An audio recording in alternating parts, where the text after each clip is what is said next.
여러분 안녕하세요. 여러분 오늘 저녁 식사 좀 맛있게 하셨는지요? 요 며칠 날씨가 좀 더웠는데요. 오늘 저녁에 잠깐 나가 보니까 바람이 조금 불더라고요. 네네네. 그래서 낮에 좀 덥다고 반팔 입고 다니시는 분들도 좀 얇은 간절기 옷 좀 잘 챙기고 다니시면 좋을 것 같습니다. 그럼 본격적으로 오늘 저녁 라이브 시작해 보려고 하는데요. 지난주부터 좀 새롭게 시작하고 있는 통 네네. 라이브 오늘 시작하도록 하겠습니다. 네네네. 8시부터 11시까지 쉬지 않고 끊임없이 여러분들과 소통하면서 라이브 이어가 보도록 하겠습니다. 그러면 먼저 1부 8시 라이브 시작하도록 할 텐데요. 제 옆에는 강북삼성병원 정신건강의학과 전상원 교수님이 나와 계십니다. 교수님 안녕하세요. 네, 안녕하세요. 예. 늘 나와주셔가지고 너무 감사하고 반가운 마음인데요. 시청자분들께 인사 먼저 잠깐 부탁드리겠습니다. 네. 여러 번 나왔다고 하지만 나올 때마다 떨리고 또 어떤 질문을 답변을 드려야 될지 긴장감 속에서 오늘 또 자리에 착석했습니다.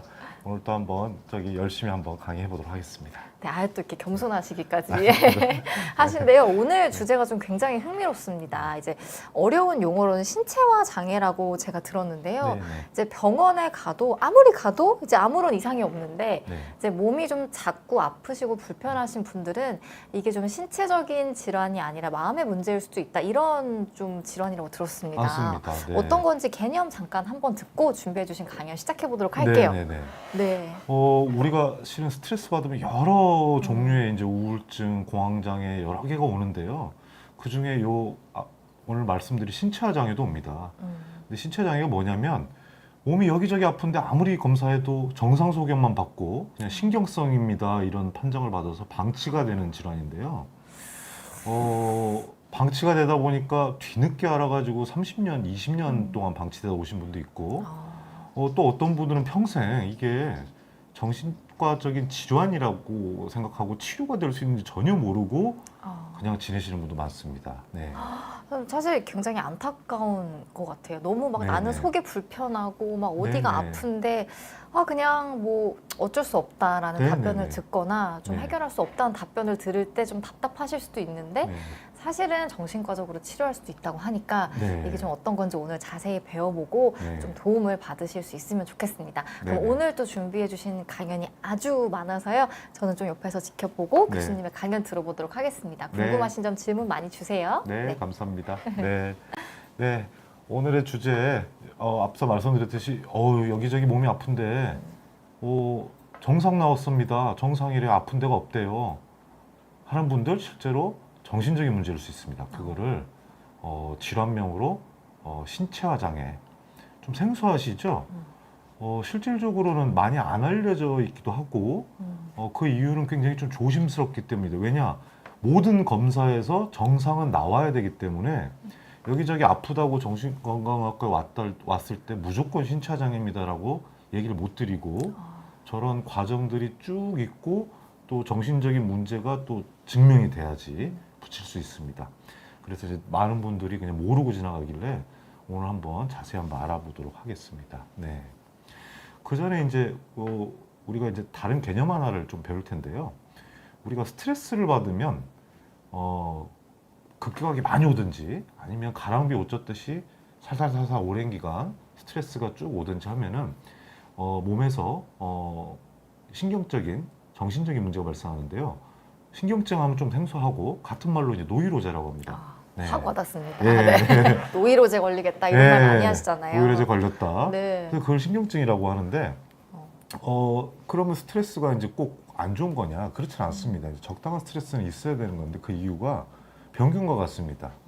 우리가 이제 공기, 먹는 물, 음식 다 실은 병균이 있습니다. 무균은 아니에요. 그래서 그런 균들이 피부나 위나 장이나 폐에 다 있는데 우리가 왜 건강하냐? 그 균이 항상 있기 때문에 면역이 돼 있고 면역이 활성화돼 있어서 균은 있지만 우리가 감염되지 않고 있는 거죠. 그래서 오히려 우리는 적당한 스트레스가 있어야지 정신 면역이 작동을 합니다. 그래서 스트레스 아예 없으면 오히려 우리 사람들이 면역이 없어서 조금만 충격받아도 금방 죽을 수도 있고요. 하지만 스트레스가 일상생활에 어느 정도 있어야지 이 정신 면역이 작동을 해서 몸을 지켜주는 거죠. 하지만 이제 방법이 없습니다. 너무 과도하게 급격하게 많이 오거나 오랜 기간 동안에 이제 스트레스가 오게 되면은 이 일반적인 정신면역으로 방어가 안 되고 이런 자율신경이 고장나서 호흡도 가빠지고 가슴도 뛰고 뇌 호르몬계도 고장나서 우울증도 걸리고 불안도 해지고 또 신체 호르몬들이 여러 개 있는데 특히 이제 콜티졸이라는 호르몬 신체 호르몬인데 이게 또 작동이 오작동되면서 감기나 대상포진 이런 거를 앓고 살죠. 그래서 스트레스가 많은 분들은 감기 앓고 산다고 그러잖아요. 저런 이유입니다. 그래서 이 스트레스가 만병의 근원인데 어느 게 망가지냐에 따라서 증상이 이제 다양해지는 거죠. 그래서 한번 사례를 들어볼게요. 이 신경증 사례 중에 신체화 장애가 있습니다. 오, 예. 네, 궁금합니다. 예, 스트레스를 받았는데 제가 한번 세 케이스를 뽑았습니다. 네. 50대로 나이도 같고 여성분인데 스트레스도 거의 똑같았어요. 경제적 문제가 있었고 또 고부 갈등이 있었고 남편 갈등도 있어가지고 세 분이 거의 스트레스가 동일했어요. 연배도 비슷하고요. 그래서 공통 진단은 신경증이지만 세부 진단은 근데 조금 달랐습니다. 첫 번째 분은 스트레스가 똑같았는데 무기력하고 피로하고 집에만 누워 계셨어요. 멍해지고 잠도 못 자고 밥도 잘 못 먹고 체중도 빠지고 집중력도 떨어져서 뉴스도 못 보고 이런 분들은 이 증상을 토대로 우울증으로 진단이 됐습니다. 네네. 예. 두 번째 분 볼까요? 두 번째 분은 이제 똑같이 이렇게 스트레스 받는데 숨을 헐떡이고 가빠지고 자주 한숨을 쉬고 가끔은 심장이 터질 것 같이 빨리 뛰어서 호흡이 막 가빠져서 병원에 오게 됐다. 예, 이분은 같은 스트레스지만 공황장애로 진단됐고요. 네. 세 번째 분, 이게 좀 오류네요. 예, 세 번째 분은 네. 똑같은 스트레스를 받는데 몸이 이리저리 아픈데 여러 검사를 해봤는데 원인을 못 찾았다. 두통, 소화불량, 손발 저림, 열감, 땀 하루 종일 흘림, 고통스럽다. 특히 가슴은 조인 듯한 느낌이 자주 든다. 예, 이분이 신체화 장애로 진단됐습니다. 네, 이렇게 같은 스트레스인데도 증상이 다른 거죠. 근데 네. 되게 진단 자체가 좀 되게 어려울 수도 있겠다는 생각이 들어요. 네네, 섞여도 있고 시간에 따라 변화도 됩니다. 하지만 이제 많이 보이는 거를 그거라고 하는 거라서 뭐 꼭 구분할 필요가 없지만 네네. 그래도 의학적으로는 이렇게 세 부류로 예, 첫 번째 환자는 이제 우울증이니까 기분장애 계열이고 두 번째 환자는 불안장애 계열 중에 공황장애 세 번째 환자가 이렇게 통증이나 열감이 있는데 신체화 장애 이렇게 되죠. 근데 첫 번째, 두 번째 환자는 환자분들이 딱 이런 증상이 있으면 벌써 조금 알아요. 어떤 네. 질환으로 진단이 되실지. 네. 오히려 제가 거꾸로 물을 때가 있거든요. 아. 뭐 같으세요? 그러면 우울증 같아요. 이렇게. 뭐 같아요? 찾아보니까 공황장애던데요. 하지만 이 세 번째 계열 환자도 상당히 많은데 이분들이 바로 이건 정신건강의학과에서 좀 치료를 받아봐야겠다. 이렇게 바로 판단을 하시는 분들이 많이 없고 또 그 이유가 이 장애가 많이 안 알려져 있습니다. 예, 맞아요. 애매하기도 하고 검사도 다 해야 되고 또 이게 애매해요. 그 통증이나 이런 것들이 중간도 있어요. 완전히 정신적인 문제가 아니고 네. 실제로 아픈 데도 있으면서 정신과적인 문제가 더 가미돼서 더 아픈 거. 이러다 보니까 예, 세계가 신경증, 스트레스 받으면 이렇게 오는 건데 오늘은 이제 세 번째 환자를 집중해서 볼 겁니다. 네. 네.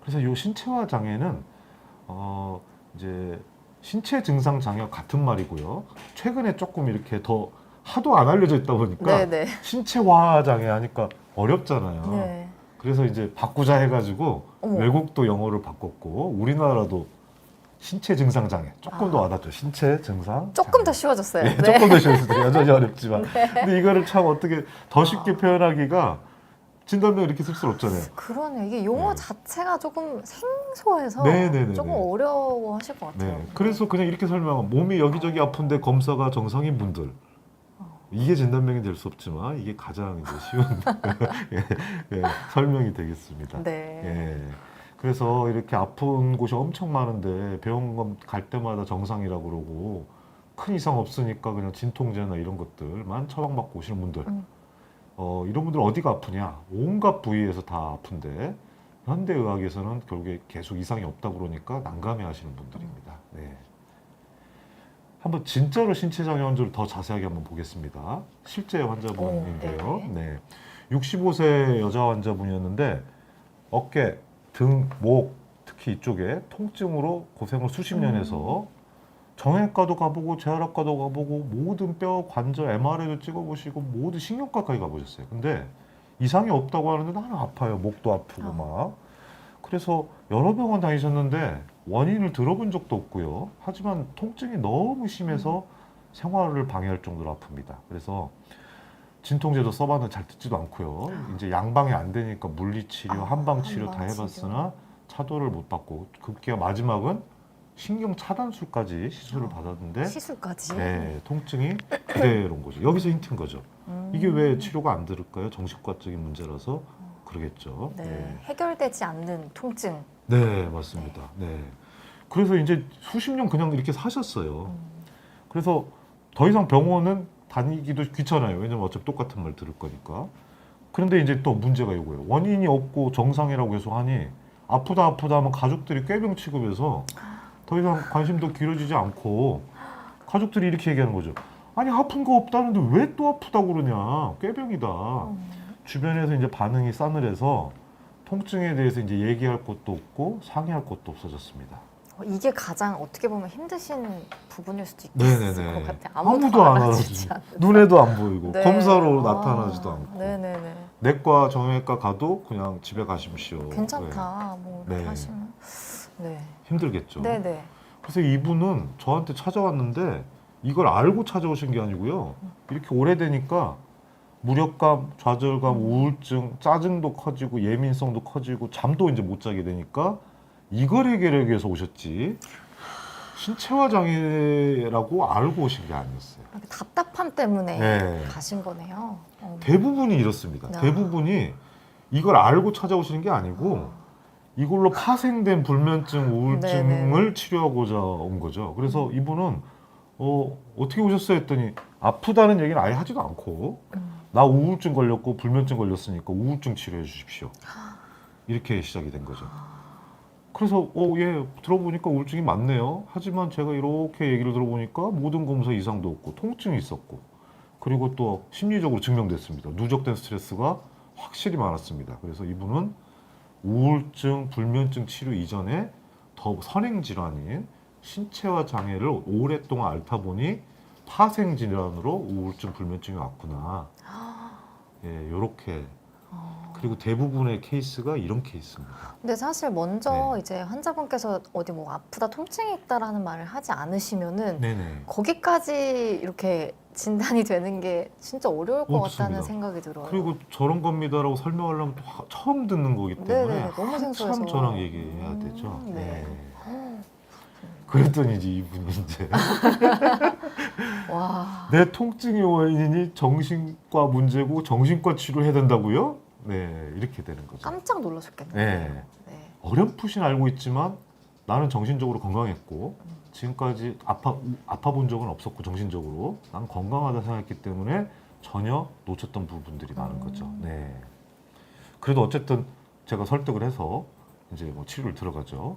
그래서 그 전에 한번 진짜 어디들이 아프신지 많은 호소를 하는 것이 이제 어떤지 한번 여쭤보겠습니다. 아까 우리 정 PD님께서 말씀하셨듯이 아까 말한 대로 우울증, 공황장애 많이 겹쳐서 나타나고 스트레스로 같으니까 시간에 따라 바뀌기도 합니다. 네. 그래서 대표적인 게 6개인데요. 그중에 네. 예, 3개를 할 때 가장 많이 호소하는 6개 질환 중에 일반 신체 증상이 있는데 근육통, 아까 말한 근육통, 무기력감, 땀 많이 나는 거, 침이 안 나와서 입 마른 거, 얼굴 화끈거림. 소화기 증상에서 구토, 메스꺼림, 속쓰림, 팽만감. 신경과 증상에서는 두통, 어지러움, 손발저림. 어떻게 보면 우리 몸에 일어날 수 있는 모든 통증이죠. 네. 이게 다 겹쳐서 나타납니다. 그렇군요. 한두 개는 아니고요. 그래서 이쪽은 또 심장호흡계는 두근거림과 답답함, 숨막힘, 가슴의 뜨거움, 비뇨 생식기 증상 중에는 생리불순, 생리통, 하부 통증, 성기능 이상, 관절 근육 이쪽 특히 많은데요. 목, 어깨, 팔꿈치, 손, 허리, 고관절, 무릎, 발 다 썼네요, 제가. 안 아픈 곳이 네. 그래서 정형화돼 있지는 않고 네네네. 이렇게 막 섞여서 나타나기 때문에 뭔가는 어쨌든 뒤죽박죽 이상합니다. 하지만 뚜렷한 원인을 못 찾는 분들은 예, 신체화 장애일 가능성이 상당히 높다 이렇게 볼 수 있습니다. 네. 네. 지금 댓글도 많이 주셨는데요. 네네네. 잠깐 한번 읽어보고 가도 될까요? 네네네. 흑황구님께서는요. 네네. 땀이 많이 나는 것도 신체 장애인가 보네요. 이런 말씀 주셨는데 네네네. 아까도 증상 중에 말씀 주신 게 있었지요. 네네 맞습니다. 네. 그렇군요. 네. 전신에 땀이 나는 것도 신체화 장애 네네. 증상일 수가 있겠네요. 네, 이런 말씀 그렇습니다. 주셨는데. 아. 이 신체화 장애 그래도 힌트는 네네. 아까 말한 대로 한 개만 있는 분들은 조금 드물고 제가 몇 개라고 뭐 조사를 해본 적 없지만 최소 5개, 4개, 6개. 여러 이상. 가지가 복합적으로. 그래서 아까 땀 난다고 하는데 그거 하나만 있다면 실제로 오히려 그거 진짜 신체 질환일 가능성이 큽니다. 아. 하지만 애매하게 5개, 6개, 7개가 다 정상이었다면 증상이 있는데 그런 분들은 신체화 장애일 확률이 훨씬 높아지죠. 네. 네. 그리고 소니님께서도요. 이제 네. 시험 날이 다가오면 헛구역질 증상이 계속 있어서 네네네. 밥 먹을 때가 다가오면 힘들다. 그러니까 네. 시험 앞두고 이런 증상 네네네. 보이시는 분들 네. 많을 텐데 네. 이것도 어떻게 보면 신체화 맞습니다. 증상 중에 하나라고 네. 보면 될까요? 일시적인 신체화 장애입니다. 물론 이제 수십 년 앓은 게 아니고 우리가 일상생활에서도 정신적인 스트레스는 반드시 몸으로 드러납니다. 근데 실제로 뭐 내가 위궤양이나 위험이 없는 데 있다는 것 자체는 신경성으로 오는 경우가 있고 물론 이제 시험이 지나면 또 나아지겠죠. 그래서 이런 분들은 막 정신과 치료까지는 권유하지 않는데 우리가 스트레스 받으면 아까 말한 여러 가지 그리고 갑작스럽게 조금 일시적인 거는 아까 말한 대로 한두 개만 또 나타날 수 있습니다. 우리가 이제 뒤에 보여드릴 건데 사촌이 땅 사면 배 아프잖아요. 네, 스트레스 받는 거죠. 받으면 네네네네. 실제로 배가 아픕니다. 우리 어린아이들이 학교 가기 싫으면 배 아프다고 그러는데 꾀병 아니고 진짜로 배가 아파요. 아, 실제로 나타난다는 네. 거죠? 스트레스 받으면 몸을 어딘가 드러나는데 요건 특히 이제 시험 치기 전에 이제 구역질, 밥맛 없음을 호소하는데 드문 현상은 아닙니다. 급성 스트레스 때 소화계통에 많이 나타나는 증상이죠. 네. 그렇군요. 증상 말씀 주시니까 관련해서 질문 주시는 분들이 좀 많으시네요. 네, 조금만 네. 더 보고 가도 될까요? 그럼요. 네.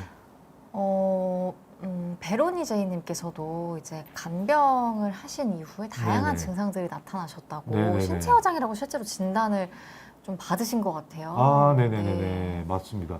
그 이명 아마 검사해 보셨을 거라고 생각합니다.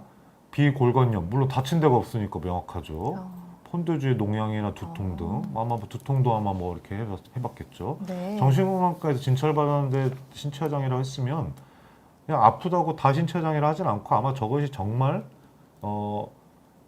아픈 결과가 실제로 신체 검진할 때 있었나 없었나를 보게 되는 거죠. 근데 이제 아마 여러 병원 가보셨긴 했을 거예요. 근데 이상이 없다는 걸 듣고 저렇게 여러 가지니까 특히 저 편도주의 농양은 아까 말씀드린 스트레스 받으면 면역력이 떨어져서 감염이 많이 일어나거든요. 그래서 야 스트레스가 원인이고 몸으로 드러나고 면역력도 떨어지고 하고 그러면서 이제 이런 다양한 증상이 나타나는구나 하고 신체화 장애로 아마 진찰 받았는데 물론 간단한 세 줄이지만 제가 볼 때는 느낌이 신체화 장애인 걸로 딱 느낌이 옵니다. 네. 그리고 아침 햇살님께서는 이제 심장이 갑자기 빠르게 뛰거나 호흡이 빨라지고 네. 숨이 턱턱 막히고 네네. 이제 이런 증상들이 네. 있으셔서 공황장애인가 의심을 했는데 네. 이것도 신체화 장애일 수도 있는지 이런 질문 주셨네요. 예, 좋은 질문입니다. 아까 어. 말씀드린 대로 제가 왜 신경증을 강의했냐면 스트레스를 받으면 신경증이 오는데 신경증은 아까 말한 대로 기분장애 계열, 불안장애, 공황장애 계열, 그리고 신체화 장애 계열 이렇게 세 개로 나눌 수 있다는 것은 제가 인위적으로 나눈 것이지 다 겹쳐 있고 세 개가 다 보이는 경우도 있고 기분이 좀 많이 보이면 우울증이랄 뿐이고 숨이 막히고 이렇게 이게 좀 두드러진 분들은 공황장애랄 뿐이고 아까 말한 통증이나 이런 것들이 많은 분들은 신체화 장애라고 할 뿐인데 섞여 있다면 진단 나누는 것은 의미가 없습니다. 왜냐하면 신경증의 테두리 안에 같이 있는 거고 네네. 뭐가 더 많이 보이냐. 예를 들면 똑같은 알록달록인데 빨간색 계열이 좀 많으면 이거 빨간 공이야. 파란색 계열이 좀 알록달록 많으면 파란 공이네. 이렇게 칭할 뿐이지 실은 다 알록달록이 섞여 있어서 공황장애 진단 내리는데 문제 없을 거고 굳이 이거를 호흡 이런 거 외에 두드러진 다른 통증도 있고 아까 말한 소화계통도 있고 한다면 신체화 장애로 붙이는 게 더 맞을 수도 있고 애매하다면 둘 다 붙여도 관계없습니다. 이 경계가 굉장히 모호하네요. 대부분 섞여 네네. 있어요. 그렇군요. 예, 신체화 장애 있는 분은 아까처럼 우울증 반드시 있고 그래서 이제 우울, 불안, 음. 드러나는 신체화. 아. 이거는 어떻게 보면 한 덩어리다 이렇게 보시면 될 것 네. 같습니다. 네. 그리고 영양제일님께서 배가 아프다. 스트레스를 받으면 배가 아프고 설사를 실제로 네네네. 하시는데 네네. 이런 것도 어떻게 보면 해당이 될 수도 네네, 그렇습니다. 있겠네요. 그러니까 이제 이상이 실제로 없다는 가정하에는 네. 스트레스 받으면 아까 말한 대로 우울증, 고황장애, 신체화 장애 중에도 막 섞여 있지만 신체화 장애 안에서도 어떤 분은 소화계가 두드러지는 분, 어떤 분은 두통이나 어지러움에 신경계가 두드러지는 분, 어떤 분은 정형외과적 통증이 두드러지는 분, 아. 이렇게 아니면 비뇨생식계, 뭐 소변을 자주 본다든지 밤에 소변이 많이 왔다든지 이렇게 여러 가지 아까 말한 6개의 핵심 그게 또 섞여 있거나 아니면 좀 특징적으로 많이 나타날 수 있는데 그래도 역시 제일 많은 거는 신체 통증들과 그리고 소화계통 그리고 두통이나 어지러움이 신경계통 요 세 개가 가장 많은 건 사실이라 스트레스 받아서 뭔가 몸에 이상이 오는 거를 신체화 장애로 볼 수 있습니다. 아, 그렇군요. 사실 굉장히 많은 분들이 어쩌면 이 신체화 증상을 겪고 있다, 혹은 네네. 겪어본 적이 있다, 네네. 이렇게 조금 볼 수도 있을 것 아니, 같습니다. 그럼요. 예. 네. 아니요. 저도 실제로 네네. 이 강의를 하지만 저도 신체화 장애를 가끔씩 앓죠. 저도 긴장하면 배 아프고. 네네. 저는 이제 신경좀 쓰면은 그날 뒷골이 땡기고 머리가 아픕니다. 예? 근데 진통제가 잘 안 들어요. 그럼 이게 신경성이라 안 듣는구나. 차라리 이거는 휴식이 낫겠구나.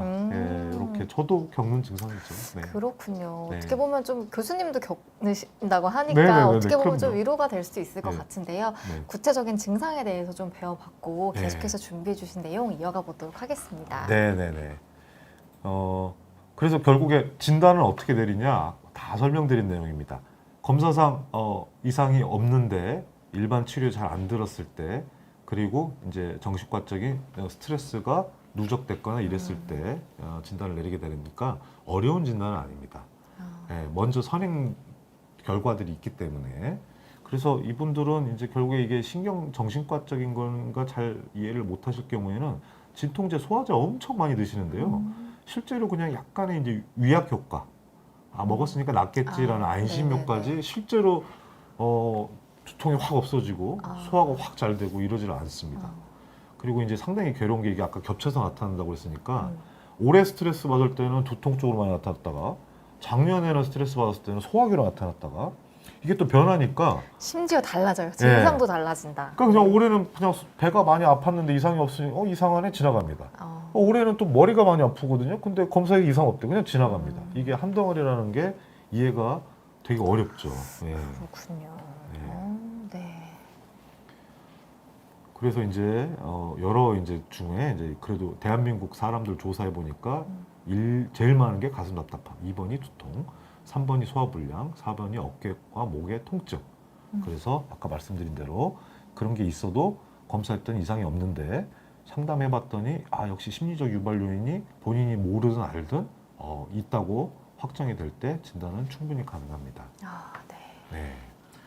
역시 그러면 아까 말씀드린 대로 신경증에 속하기 때문에 스트레스 받았을 텐데 저희 폭포수라고 그러죠. 갑자기 그냥 스트레스가 쏟아져도 아까 말한 시험 치기 전날에 분들 갑자기 오늘 신경 많이 쓴 분들 이게 있고 또는 이제 요게 이제 문제인데요. 나는 잘 지냈고 별로 사람 삶이 그렇죠. 난 평범하게 살았어요. 나는 그렇게 스트레스 받은 게 없고 난 지금 행복한데요. 라고 해도 이 가랑비 만성 스트레스가 알아차지 못하겠지만 쭉 쌓이면 가랑비도 많이 노출되면 흠뻑 젖어서 감기가 걸립니다. 이 누정량도 무시할 수 없겠어요. 네네네. 근데 저거는 정말 알았죠. 왜냐하면 30년 동안 네네네. 만성 스트레스를 아주 약하게 받아왔다.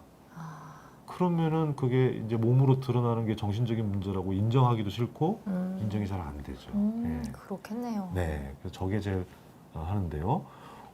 왜 걸리나요? 잠깐 볼 건데 여자분이 많습니다. 그럼 딱 뭔가 이상하지 않습니까? 너무 차이가 너무 많이 나는데요. 5배에서 20배나 많다고요. 저게 절대 여성분이 약해서 그런 거 아닙니다. 네네. 특히 저거 우리나라에 두드러지는데요. 화병도 일종의 신체화 장애로 볼 수 있는데 이런 거죠. 우리나라 여성분들이 누적된 스트레스도 많고 말로 표현도 더 잘 못하고 내 맘대로 못하고 삭힌 분들, 특히 우리 어르신들, 옛날 어르신들, 요새 조금 젊은 세대는 신체장애 좀 줄었습니다.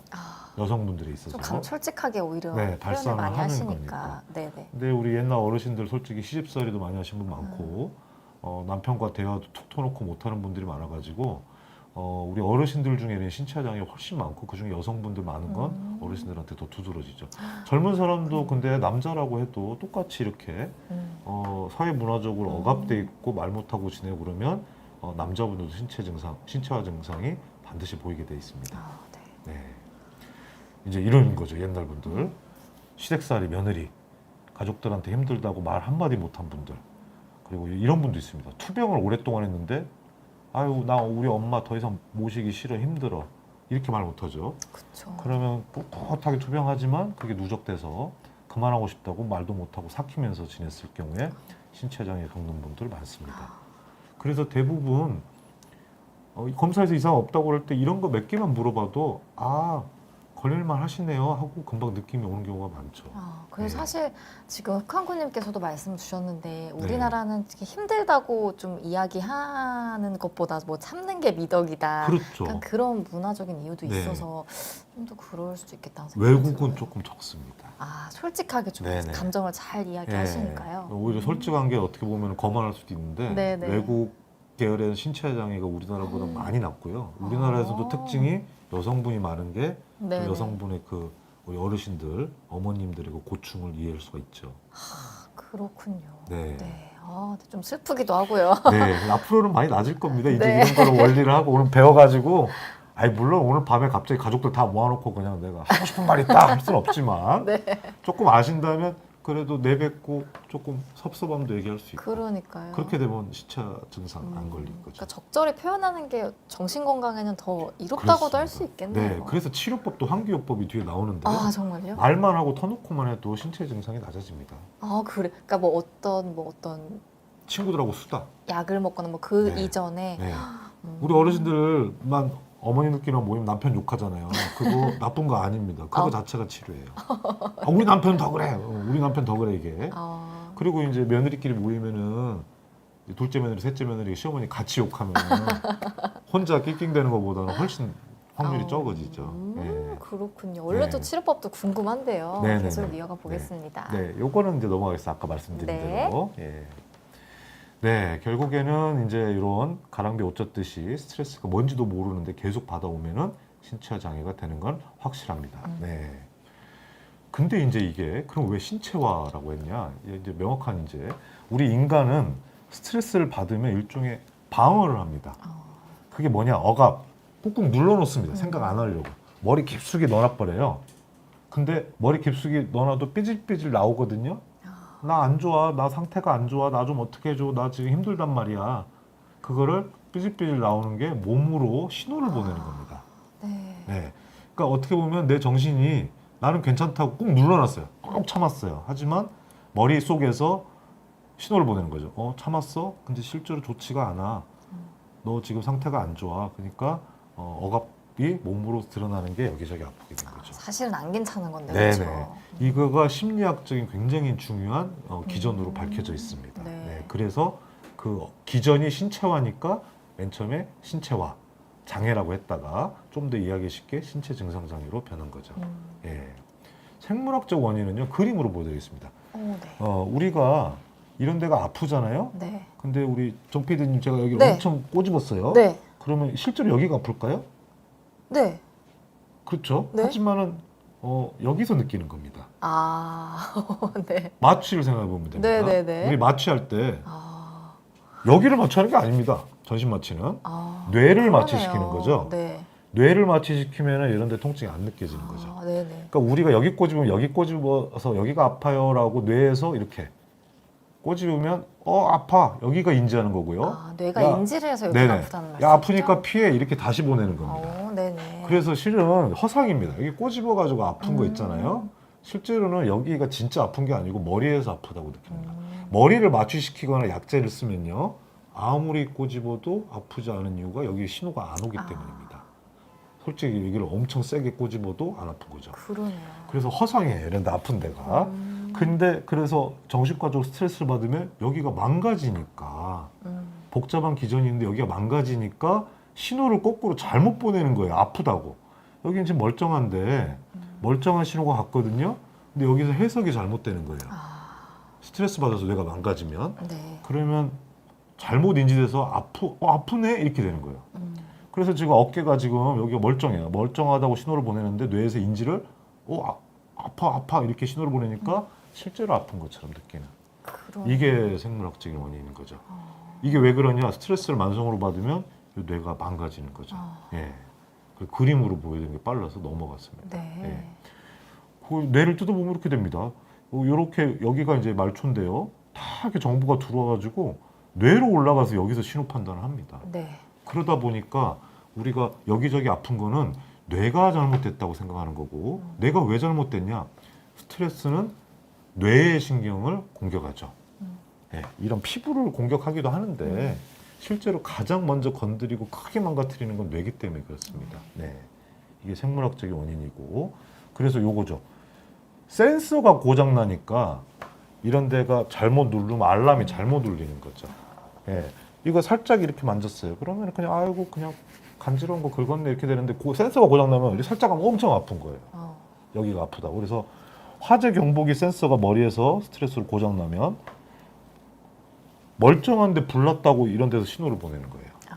예. 근데 현장에 직접 가봐가지고 검사를 해보면 불이 나 있지 않습니다. 멀쩡하다고 예. 나오겠어요. 이게 이제 신체 화장의 원인이고 그래서 네. 그냥 한 가지 과학적 원리가 있습니다. 그렇군요. 네.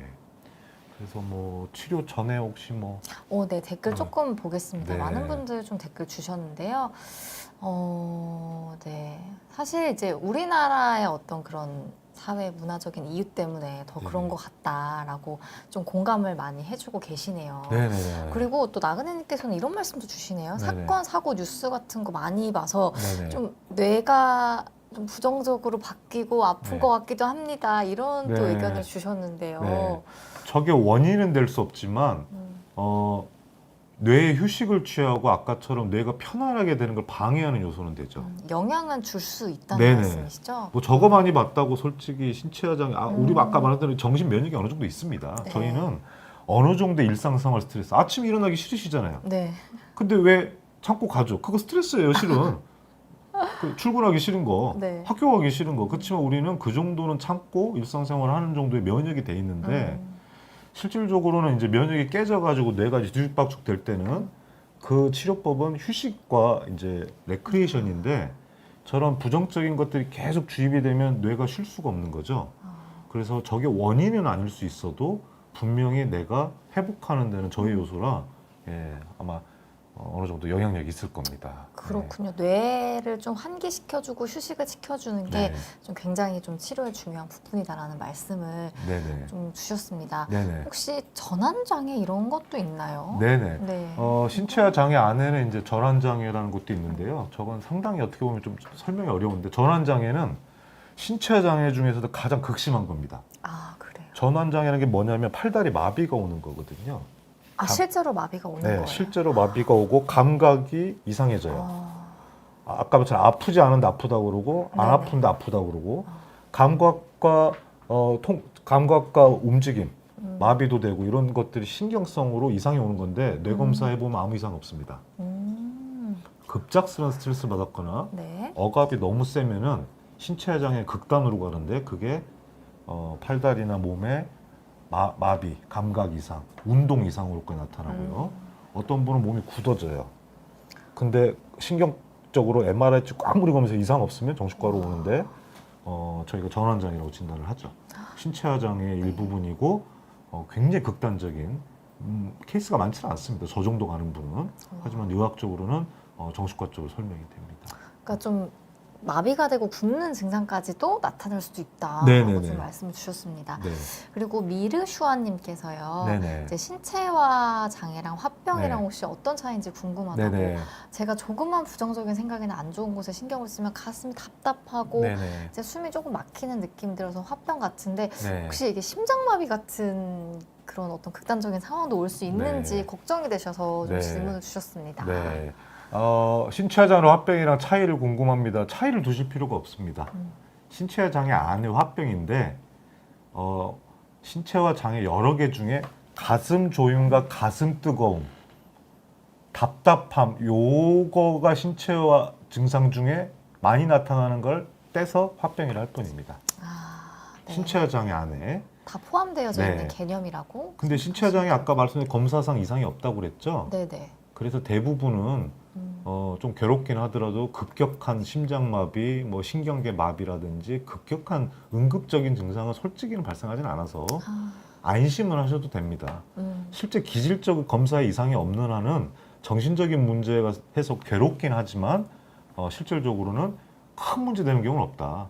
유명한 말 있습니다. 고황장애로 발작해가지고 응급실 올 때 의사들이 믿거나 말거나 똑같은 얘기합니다. 고황장애로 죽는 사람은 세상에 한 명도 없습니다. 네. 안 믿기지만 자기 죽을 뻔했거든요. 네. 그만큼 아까 말한 신체, 신경증 계열에서는 몸에 일단은 검사상 문제가 없다면 실제로 목숨이 위험하거나 중증 응급적인 상황은 가는 경우 적으니까 좀 안심하셔도 좋습니다. 네, 사실 이게 어떤 큰 일은 일어나지 않아요라고 말씀해 주시는 것 자체가 네네. 좀 위로가 되시고 좀 네. 증상이 어떻게 보면 좀 가라앉는데 도움이 될 것 같다는 네네. 생각이 듭니다. 그래서 그게 방해 요인입니다. 네. 그렇게 나는 가슴이 조여가지고 뜨거운데 네. 그냥 이상 없다니까 10년, 20년 지냈는데 전혀 멀쩡하거든요. 건강검진 가도 항상 건강하대요. 그러니까 네. 더 방치하는 거죠. 원인은 좀 이상한데 몸이 이상 없어? 괴롭게 그냥 방치해서 30년 가는 거예요. 반대로. 차라리 진짜 어디 검사에서 이상이 나왔거나 내가 몸이 점점점 이상해지면은 실제로 거의 정신과까지도 생각을 해보시거나 해야겠죠. 근데 이제 그냥 이렇게 응급 상황이 안 발생하다 보니 방치되는 데는 일조합니다. 이게 네. 참 어떻게 보면 다행인 점인데도 네. 또 어떻게 보면은 이 고리를 끊어내지 못하는 그거에 좀 원인이 될 수 네. 있겠습니다. 저는 솔직히 그래서 고황장애 환자분들한테 네네네. 절대 안 죽어요, 걱정하지 마세요. 요 말도 하기도 하는데 네. 가끔 조심스러운 게 그 말하면 다시 병원 안 오시거든요. 아니, 안 죽을 병이라니까 네네. 고황장애 다 알고 사시는 분도 그냥 있어서. 갖고 살지 뭐 오히려 그렇죠. 이렇게 생각해 버리시니까. 예, 하지만 불편하게 사는 것과 편하게 사는 거는 이 신체장애, 공황장애, 우울증을 알고 모르냐의 차이에서 극격이 갈려지는 거죠. 왜냐면 내가 선택한 거잖아. 네. 내가 알지만 치료 안 받는 거하고 네. 모르고 그냥 방치하는 방치하는 거하고. 건 다른 문제. 예, 다른 거죠. 예. 그렇군요. 큰 일은 안 일어난다 이 말도 좀 굉장히 조심스러운 네네네. 말이 될 수도 있겠습니다. 아이, 그러면 네. 말 바꾸겠습니다. 네. 올해 너무 방치하면 정신적으로 너무 이상해집니다. 그래서 꼭 오셔야 됩니다. 네, 일단은 좀 전문가의 도움을 네네. 받는 것으로 이해를 해주셔야겠습니다. 네네네. 강나영님께서도 질문을 주셨는데요. 네네. 예전에 심신이 너무 힘들었을 때 몸에 네네. 여러 이상 증상이 생겨서 네. 이제 신경과 내 MRI 상에는 네. 이제 문제가 네. 없다 네네. 말씀을 들으셨는데 네네. 교수님께서 이제 정신건강의학과 진료를 권유를 네. 하셨나 봐요. 네네네. 근데 우울증은 아니었고 네네. 신체화 장애를 진단받은 적이 있습니다. 네네네. 네, 정확한 진단이 맞을지 궁금하시다고 네. 질문 주셨습니다. 뭐 MRI만 찍지는 않고 아마 혈액 검사도 하고 하셨을 거예요. 근데 현대 의학에서 그 정도 검사했다면 해볼 만한 검사는 다 한 건 솔직히 사실입니다. 왜냐하면 진짜 이상이 있다면 그 정도의 큰 검진 검사에서는 나타납니다. 근데 이제 역시 이상이 없었으니까 신경과 교수님이 정신건강학과 진료를 권유하셨는데 이미 알고 있던 거죠. 이 신체화 장애는요, 우리 시청자분들은 좀 생소할 수 있지만 내과 의사 선생님들, 신경과 선생님들, 정형외과, 재활학과 선생님 모두 다 이 병에 대해 빠삭하게 알고 있습니다. 아무리 검사해도 이상 없는데 딱 알죠. 아, 이거는 신체화 장애구나. 하지만 그래도 여기서는 권유를 그래도 받으셨던 건 대단한 겁니다. 왜냐하면 다른 선생님들이 알지만 얘기하기가 정말 조심스러워요. 왜냐면 진짜 아프다고 왔는데 이상 없으니까 정신과 가봐라. 쉽지 않습니다. 저랑 많이 만났다면 모를까. 검사 몇 번 하고 이상이 없네요. 그냥 그렇게 끝내야지. 네네. 정신과 가보셔야 될 것 같은데요. 라는 거는 쉽지 않아서 실제로 이렇습니다. 그 모든 선생님들이 이 병에 대해 너무 잘 알고 유명한 질환이라 알지만 쉽게 권유하지 못한다. 누군가 하겠지 하고 약간 미뤄놔야죠. 그렇지만 여기는 이제 권유를 바로 받으신 게 아마 설득이 될 것 같아서 들으신 거라 운이 좋은 케이스고요. 제 생각은 뭐 이것만 가지고는 진단이 맞냐 안 맞냐를 알 수 없는데 어쨌든 검사 아까 말씀드린 대로 이상이 없고 실제로 정신과에서 봤을 때 뭐 우울증이 다른 게 아니고 심리적인 스트레스 요인이 어느 정도 인과관계가 성립된다면 진단은 받는데 문제가 없고 진단 내렸다고 이게 암같이 확정 내리고 있는 게 아니니까 진단 받았으면 거기에 대한 치료도 한번 해보는 게 저는 시도라고 생각을 합니다. 왜냐하면 위험한 치료들은 아니거든요. 네네. 네. 그렇군요. 그리고 흑황구님께서는요, 신체 화장에는 호르몬 검사, 그다음에 뭐 MRI 이런 걸로도 안 나오나 보네요. 이런 말씀 주셨는데, 네. 뭐 어떤 뭐 지표로 알 수 있는 거는 네. 아니라는 말씀이시죠? 그렇습니다. 아까 말한 뇌가 잘못됐기 때문에 분명히 뇌에 뭔가가 잘못돼 있으니까 그런 거라서 아마 뇌 호르몬들은 아마 밸런스가 깨져 있을 겁니다. 그리고 뇌에 관련된 거는 이상이 나오겠지만 정신의학적인 부분인 거고요. 일반적인 내외과적 검사는 다 정상으로 나오는 거죠. 근데 왜 그러면 머리에 그 뇌 호르몬의 이상을 못 잡아내냐? 아직까지 현대의학 기술로 스트레스를 받아서 뇌에 신호를 보내고 아까 제가 그림 보여드린 거 신호 체계가 잘못된 거는 아직까지는 검사 도구가 미비합니다. 네, 그렇기 때문에 그걸로 진단을 못하지만 일단 신체적인 거는 지금 과학기술이 많이 발달돼 있잖아요. 정신의학적인 발달 기술이 제일 유리해요. 그래서 뭔가 이상이 있다는 거는 동물 실험이라는 거 밝혀졌는데 진짜 뇌 호르몬이 잘못돼서 검사는 못하지만 일단 어딘가는 망가져 있겠지만 그걸로 판단하는 게 아니고 현대의학에서는 몸에 검사를 했을 때 이상이 없으면 저렇게 호르몬 검사나 저기 MRI 같은 안 나타나는 거죠. 그러면 신체 장애로 진단될 확률이 높습니다. 그렇군요. 사실 네. 이게 정신과적인 질환이 좀 진단하는데 발전이 좀 느리다 이런 말씀 주셔서 이게 네. 좀 어떻게 보면 환자분들의 그런 구술, 진술에 의존하기 때문에 네네네네. 좀 그런 어려움도 있을 것 맞습니다. 같다는 생각이 어떻게 듭니다. 보면은 정신과가 제일 어려운 과인데 네네, 뭐 증명 사진 찍어서 방법이 나오는 없어요. 게 아니고. 예. 앞으로 기술이 발달되면 분명히 그런 것도 할 수 있겠는데 네네네. 실질적으로는 현재는 이상이 있을 거다는 정도고 실제로는 이제 문진 대화 그리고 저는 그렇게 생각해요. 문진 대화가 더 빠릅니다. 예, 얘기해보고 얼마나 힘들게 지내셨는지 무슨 사정으로 쭉 지내오셨는지 이게 더 빨라서 아마 또 과학기술이 발전돼도 이렇게 같이 상담하는 거는 변치 않지 않을까 생각이 됩니다. 예. 네. 네. 그렇군요. 댓글 조금만 더 봐도 네네네네. 될까요, 그럼요. 교수님? 네네. 교수님 이 주제로 좀 몇 번 더 해주셔야겠는데요. 워낙에도 관심이 많으시고 질문도 많으셔가지고요. 네네네. 이 주제로 나눠서 좀 몇 번 해주시면 너무 좋을 것 같습니다. 네, 우리 PD님이 저기 제목을 올려주시기 때문에 다음에 또 한 시간 또 여유롭게 해보겠습니다. 그러니까요. 네. 네. 그리고 네. 또 조금만 더 보겠습니다. 네. 흑황구님께서는요. 네. 네. 잠시만요.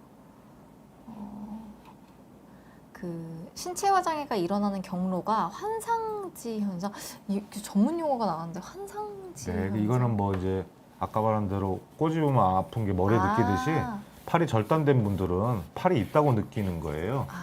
그것도 왜 그러냐면 실제로 팔이 없는데 팔이 있다고 느끼고 통증을 느끼는 거는 네. 뇌에서 역시 뇌가 중요한. 예, 그래서 그게 증명되는 것 중에 하나입니다. 그렇군요. 예, 절단된 분들은 팔이 없는데 여기가 잘려서 좀 끔찍한 얘기지만 손이 없어요. 근데 네네. 손끝이 아픈 것처럼 느낀다고 팔이 없는데 손끝이 아프다고 얘기를 해요. 그게 이제 신호가 잘못 간 거죠. 네. 네. 네. 그렇군요. 네.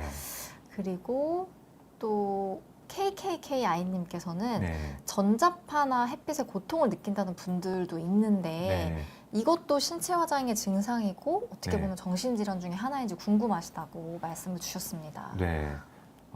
실질적으로 이제 저거 자체가 스트레스였다면 가능한 일인데 저는 많이는 못 본 케이스입니다. 오히려 뭐 제가 한번 여쭤보고 싶은 게 많은 분인데요. 아까 말한 대로 스트레스가 원인으로 신체 장애가 온다고 했지 않습니까?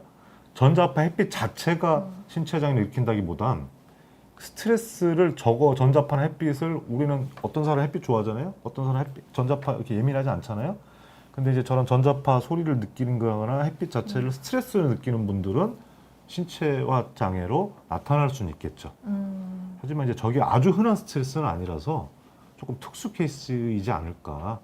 아니면 실질적으로 저런 고통도 느끼지만 플러스 숨어진 다른 스트레스가 있어서 신체 장애로 나타날 수도 있다. 이렇게 한번 살펴봐야 될 것 같습니다. 네. 네. 그리고요. 네. 또 좀 내려서 조금만 네. 내려주시면 감사하겠습니다. 네. 근데 치료에 대해서 궁금증을 주신 분이 굉장히 많으시네요. 네네네. 요거는 다음 편에 좀 이어서 그럴까요? 해보는 걸로 네, 좋네요. 이야기를 하고요. 오늘 네. 뭐 증상이나 이런 부분과 네. 관련된 댓글 조금만 더 읽어보겠습니다. 네, 네, 네. 나그네님께서요. 그 네네. 건강 염려증도 좀 문제가 될 수 있을 것 같다. 이런 네네네. 말씀을 주셨네요. 네, 네, 네. 맞습니다. 왜냐하면 네네. 건강 염려증이 발생하는 기전이 이렇습니다.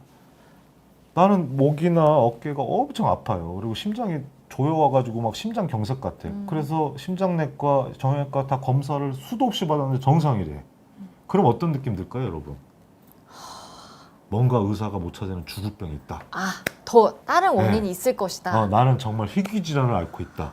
아, 그렇다면 아무도 의사가 내 병을 발견 못하기 때문에 내가 돌연사하거나 더 불안해지시는 네. 거죠? 희귀질환으로 세상에 나 혼자 고통받고 있을 수도 있다. 음. 이렇게 생각하시면 어떻게 됩니까? 건강에 대해서 이제 하나하나 생길 때마다 염려하게 되는 거죠. 아, 원인을 못 찾았기 때문에. 네네. 그 원인을 못 찾으면은 더 불안해지는 거. 그거가 건강염려증이 만들어지는 기전입니다. 아, 그렇겠네요. 네네네. 어떻게 보면 진짜 그분 입장에서는 좀 더 극단적으로 생각을 제일 국내에서 1인자 교수님 찾아갔는데 모른다 네. 하면은 나는 실제로 아프잖아요. 그럼 어떤 생각 들겠어요? 아, 이거는 음. 세계의 유명 의사도 못 찾아내는 희귀질환이구나. 그러면 나는 뭔가 돌연변이고 특수질환을 앓기 때문에 갑자기 경과가 어떻게 될지 아무도 모르는. 네네. 네. 그렇군요. 아, 좀 궁금하기도 하고 신기한 것도 정말 많은데요. 네. 어쨌든 오늘 이 신체화 증상에 대해서 좀 배워봤는데 생각보다 많은 분들이 해당이 되는 질환임에도 불구하고 우리가 네. 잘 모르는 영역이라서 네네. 좀 더 우리가 자세히 배워봐야겠다는 생각이 좀 강력하게 드는 시간이었습니다. 저 솔직히 놀랐습니다. 왜냐하면 네네. 그게 좀 많이 겪기도 하지만 네. 잘 관심이 없거나 모르실 수도 있어가지고 저는 음. 소개하려고 들고 나왔는데 네네. 이미 너무 많은 지식을 알고 계시고 네. 너무 많은 이미 기초 지식으로 질문해 주셔가지고 야, 이게 이렇게 관심들이 많으셨구나. 그러니까요. 예, 그래서 저는 슬라이드를 많이 준비했어요. 왜냐하면 질문이 없을 것 같아서. 여러 1, 2, 3, 4, 5편 나눠서 해주세요, 교수님. 네, 오늘 다 못 끝내서 오히려 2편으로 연장되게 됐는데요. 어떻게 네네네. 보면은 저는 많은 분들이 이렇게 관심 있게 알아주셔서 기쁩니다. 네, 흑한근님께서 마음과 몸이 이렇게까지 연결되어 있다는 게 정말 경이롭다. 이게 딱 어떻게 보면은 네네. 정확하게 짚어주신 말씀이신 것 같아요. 네네네. 그래서 우리나라 옛날 속담에 화병으로 죽는다. 네? 아, 그게 맞는 게 아까 말씀드린 대로 정신력이 결국 흐려지면 당장은 몸이 아프지 않지만 아까 말한 통증 모든 신호는 뇌에서 보내기 때문에 뇌가 아파서 고장나기 시작하면 결국에 전체 몸을 지배하는 이 뇌는 몸도 상하게 만들죠. 결국에 그래서 방치하면 실제로 거꾸로 이상 없다고 그래, 심장이 이상 없다고 그래서 신체 장애로 방치하면 나중에 정말로 오히려 정신의 스트레스를 못 고쳤기 때문에 심장에 진짜 문제 생긴 경우는 거꾸로도 발생하죠. 네. 그렇군요. 네. 나그네님께서 전상원 선생님 너무 감사하다고 선생님 강의를 항상 기다린다고 아까도 이제 잠시만 위로 댓글 올려보면요. 오늘 주제 너무 좋다고 네. 또 이어서 해달라는 말씀 주신 분들이 굉장히 많은데요. 네네. 오늘 이 신체화 장애에 대해서 배워봤고 네네. 이제 다음 시간에 또 교수님 나와주실 때는요. 어떻게 좀 치료를 해야 되고 접근을 해야 되는지 그 네. 내용에 대해서 네. 이어서 설명을 해주시면 정말 네네.